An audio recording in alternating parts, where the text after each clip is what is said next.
Greetings, fellow action figure connoisseurs, and welcome to another episode of Digital Caveman Presents. I, as always, am your host, the Digital Caveman, and today I will be presenting you with the McFarlane Toys DC Direct Green Lantern, Hal Jordan version, of course. Let's get into it!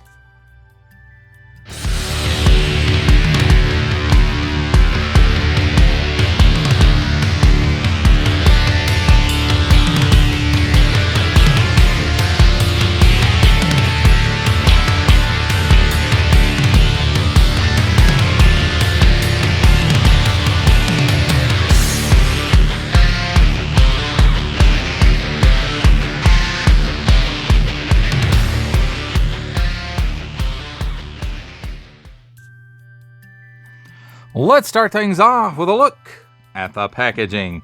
And, we have a nice clear clamshell. Not a lot to it. 12 and up, includes a comic book. Nice, big clear clamshell gives you a good view of the figure and accessories that are included. DC Direct Green Lantern. On the bottom here, got some stuff I don't read. It's page punchers. I didn't realize that. I probably should have. But there's a barcode. Some of this stuff here. Those symbols I'm not going to learn. And small fine legalese print there. And then on the back, we have the comic book that's included. DC Universe 48. Oh, it's DC Universe Green Lanterns number 48. Dude. Jessica Cruz, you're under arrest! I don't know why I haven't read this book, but there you go. You can see the cover. That, my friends, really covers the packaging. Remember when McFarlane Toys first came out? And they were all clamshelled up like this? I do. I remember that. Some of you may not. So, there you go, my friends. That's a look at the packaging. Let's take a look at the figure and his accessories. And first up, let's take a look at the stand, which is, your basic McFarlane Toys action figure stand. This one has a tampo of the DC bullet on it, which, this is the DC symbol I prefer. I like that. It's classic. It's the one I grew up with, so, I really like that. It's got one peg on it. And that's it. Nothing on the bottom. Next up, we have the card that comes with all these McFarlane DC figures, whether they're direct or digital or what have you. And it's some nice artwork of Hal Jordan Green Lantern. I'm assuming he is at OA because of the big Green Lantern looking symbol there behind him. So that's very nice. Page punchers, Green Lantern, and there's, a close-up of his face from that artwork. And then there's the text. If you want to pause it right here and read that, you're more than welcome to do so. And then we have the DC Direct logo here and small fine legalese print down there at the bottom. So nice job on the card, as they usually do. Next up are the two power effect pieces. So this one is like the ring is going swirly, so it just kind of clips over his fist. I'm not super happy with how it fits, but it is what it is. And yes, I did make sure things fit. This one I'm not entirely sure exactly how to put it on. Maybe it clips on his hand, so it's, green streak left behind, or maybe you can clip it on his arm. So however you want to do it. So let's take a look at the figure itself. And I have to say, the head sculpt does look good, and it's probably, based on the artwork of more modern, since Hal Jordan came back from being parallax and whatever, and you can tell it's more modern because it's got all this detail in the uniform. But I'd prefer my Hal with a little bit of the white streaks at the temples, but that's just me. But I'm happy to have a Green Lantern, Hal Jordan Green Lantern for my Multiverse display now. But I think they did a really good job on the face. The mask looks really good. It's all looks really clean. But I think that's because it's all like the hair is separate from the head, and then the mask is probably glued on as well. And then he's got some white there for the eyes, but you can see some little bit of speckling in there for it. And then a little bit of color for the lips. But again, overall, I think it looks good for the modern Hal Jordan. And then it's got a nice tampo there on the chest, the Green Lantern logo. And then this looks like it's a separate piece, probably an overlay. So it looks like maybe this around the waist here, this green is a paint app. Maybe this stuff on the chest is, or maybe it's just black. It's hard to tell. And then on the shoulders, either the green or the little bit of black. And there's a little bit of slop on it right there, paint slop. But overall, I think it looks really well. So let's talk about his articulation. It's pretty much standard McFarlane articulation. It's got a dumbbell in the top. He can look up that high. He can look down that low. He's got chicken neck. He's got waggle, waggle, waggle. He can do the full Exorcist.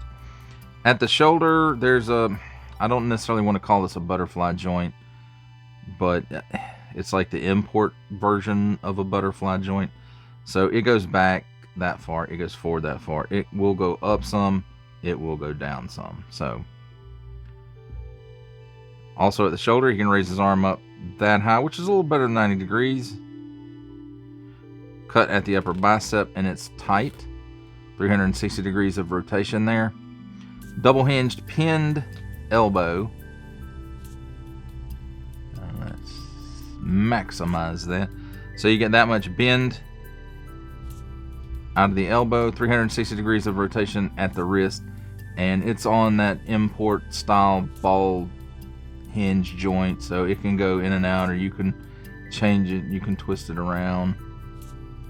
Well, I'll say you can. You're supposed to be able to. There it goes. So, or it can be up and down like that. And then it's the same thing on this side. And I forgot to mention, you know, the paint app there for the power ring. It's not going to show up on camera, is it?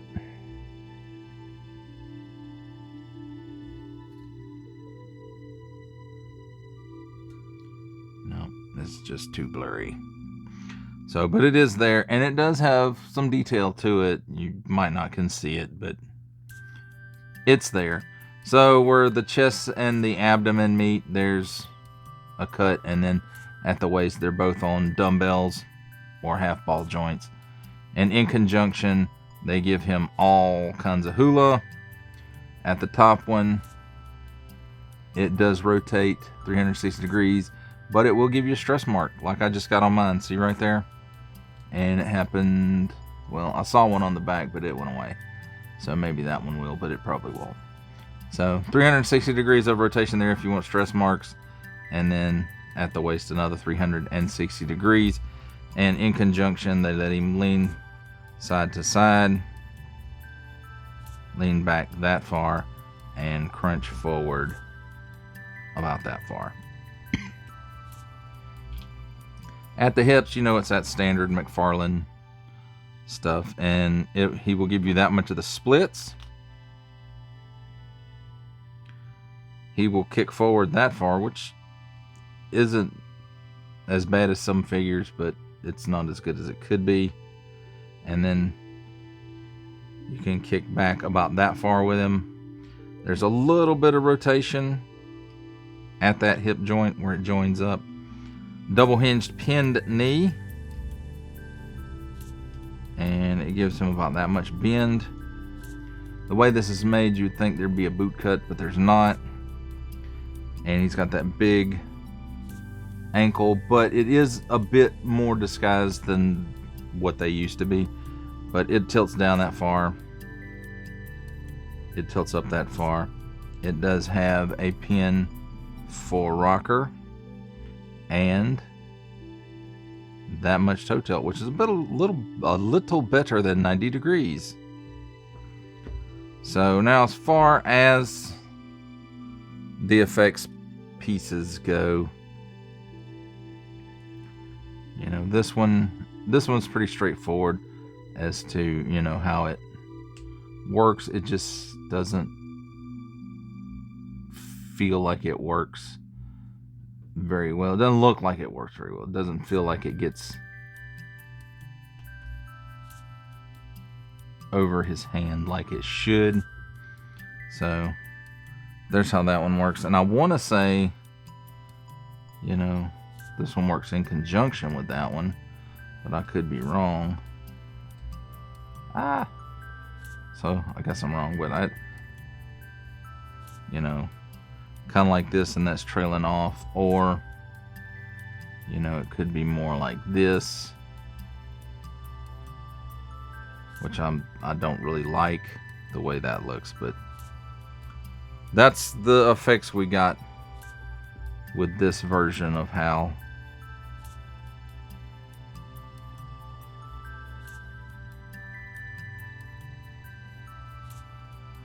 And there you have it, my friends. That's a look at the figure and his accessories. It's time for my favorite part of a review, comparisons. And here we have the McFarlane Toys DC Direct Page Punchers Green Lantern Hal Jordan with the McFarlane Toys DC Direct McFarlane Digital Toys Silver Age Superman Classics, or Classic, and the McFarlane Toys DC Multiverse No Man's Land Batman.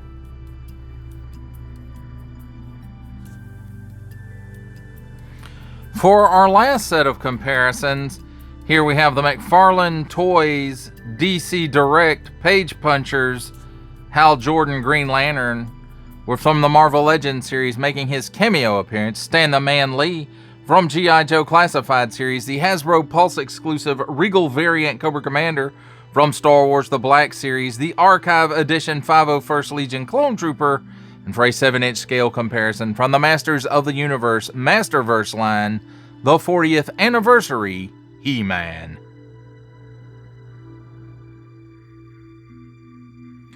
For final ramblings on the McFarlane Toys DC Direct Page Punchers Green Lantern Hal Jordan, I have to say, you know, I'm glad to have a Green Lantern in my collection. This one might skew a little bit more modern than what I would prefer. You know, I like the white at the temples, the smooth costume, that kind of thing. But then, you know, the fact that it has textural details, you know, it's not that big of a deal for me. But I just prefer the older, wiser Hal Jordan pre-Parallax. But that's just my personal preference. As far as this figure goes, it looks good. I think the accessories could be a little better than what they are, or at least a little clearer on how to use them. This is, you know, the setup that I figured out for them, but they may not even be supposed to be used together. I don't know. I think it looks okay like this. And, you know, it's Hal Jordan. And he has the, you know, the main hallmarks of it, the green and black uniform, the white gloves. And it's unmistakably Hal Jordan. I will say that. I do like the head sculpt, even though it's the younger, more modern version, which sounds weird that the modern version is younger, but that's you know, it's just going by what it's based on. So would I have changed some things on this? Yeah, you know, but it's based off of a particular appearance in a comic, so there's that. I wasn't able to find a more classic looking one, or at least I never ran across a more classic looking one. in the Multiverse line. So there's that. So I've got this one. I think he'll go okay with the rest of my figures. Are kind of slowly building out a bit. The ones I really want are usually the ones I can't get my hands on with McFarlane, but I'm not a dogged McFarlane Toys follower either. So if I was, things might be a little different. But you know, if you run across this guy, you don't have a Green Lantern, it does fit that peg. It does fill that void in the collection that you do have a version of that character, and that's what it is for me, and I'm going to be happy with it. Well, that does it for the review. I hope you enjoyed it. I enjoyed making it. Only support from viewers like you make this programming possible. Each view does count, and I do appreciate each and every single view I receive. Thank you, and thank you so very, very much for supporting this channel through viewing. If you are interested in supporting my channel further, I'm now offering memberships at various tiers. Click the join button on my YouTube page, or check this video's description for the link and see if any membership offers are right for you, but only if you are in a position to do so. Comment below, like, share, subscribe if you would like to see more content or just help the channel grow, or both. That's even better. And don't forget to ding that bell so that in the future you will be notified as my new content becomes available. That's a wrap, folks. I'll see you next time.